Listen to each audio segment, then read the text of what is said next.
নমস্কার, good morning, শুভ পূজা অফিসিয়ালে তোমাদের স্বাগত। এই জিনিসটা যেটা দেখতে পাচ্ছ সেটা আমার মানত করা ছিল। এটাই আজকে মাকে দিতে যাব। তো সকাল সকাল স্নান টান করা হয়ে গেছে, চলো তোমাদের দেখাই। এই জিনিসটা কিন্তু আমার অনেক দিন আগেই মানত করা ছিল, এই বিয়ে হওয়ার আগেই।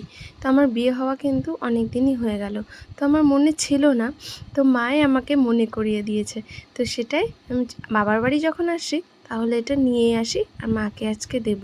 তো পুজো করার জন্য আমি সিঁদুর, ধূপকাঠি, বাতাসা, ফুল নিয়ে চললাম পুজো দেওয়ার জন্য। আর ওদের বাড়িতে আমার মানত ছিল, সেটা কিন্তু দেওয়ার জন্য আমি ওদের আগেই বলে রাখছিলাম যে আমি তোমাদের বাড়িতে আজকে পুজো দিতে আসব।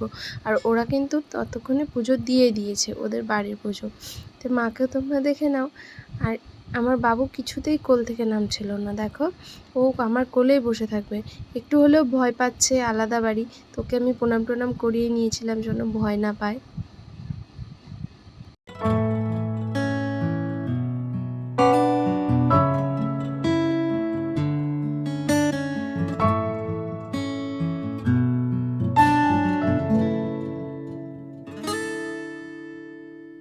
আমার পুজো দেওয়া হয়ে গেছে, এবার আমি যেটা আনছি মায়ের জন্য সেটা পরিয়ে দেব।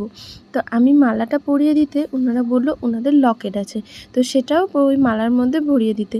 কিন্তু লকেটটা খুব ছোট ছিল, ঢোকানো যাচ্ছিল না মালাটার মধ্যে। তো কি করব, সে বলল সুতো দিয়ে বেঁধে দেওয়ার কথা। তো আমি সুতো দিয়ে বেঁধে দিচ্ছিলাম। আমি সুতো দিয়ে বেঁধে দিয়েছিলাম লকেটটাকে।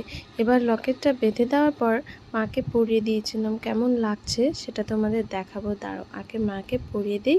আমার প্রায় সুতো দিয়ে বেঁধে নেওয়া হয়ে গেছে, আমি নিজে হাতে মাকে পরিয়ে দিয়েছিলাম।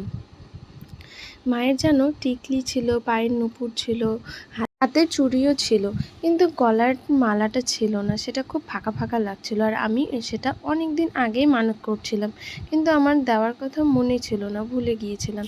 তারপর মা আমাকে নিজে মনে করিয়ে দিয়েছিল যে আমি তাকে মানত করে মালা দিব বলেছিলাম। তো দেখো কত সুন্দর লাগছে মাকে পরিয়ে দিয়ে। পড়ানোর পর আমি প্রণাম করছিলাম, আর এইদিকে আমার প্রণাম করা দেখে আমার বাবুও প্রণাম করবে, যে মা এইভাবে প্রণাম করছে, ও করতে চাইছে দেখো। কিন্তু ও ছোট, তো কেবল আমার বাবু 1 বছর, ও প্রণাম করতে পারছিল না। তা আমি ওকে শিখিয়ে দিচ্ছিলাম, বাবু এইভাবে প্রণাম করো, এভাবে প্রণাম করতে হয়। ওদের ওখানে ওই ঘন্টাটাকে পেয়েছে, ওটা ও বাড়ি নিয়ে আসবে, কিছুতেই ছাড়ছিল না। দেখো ও এখন আমার কোলে উঠে বাড়ি আসবে, ওটাকে নিয়ে ও বাড়ি চলে আসবে। তো পুজো টুজো দেওয়া হয়েছে, তারপর আমি খাওয়া দাওয়া করছিলাম। আর এই যে চালের আটার রুটি আর আলুর তরকারি। তো আজকের মতো ভিডিওটি এটুকুই।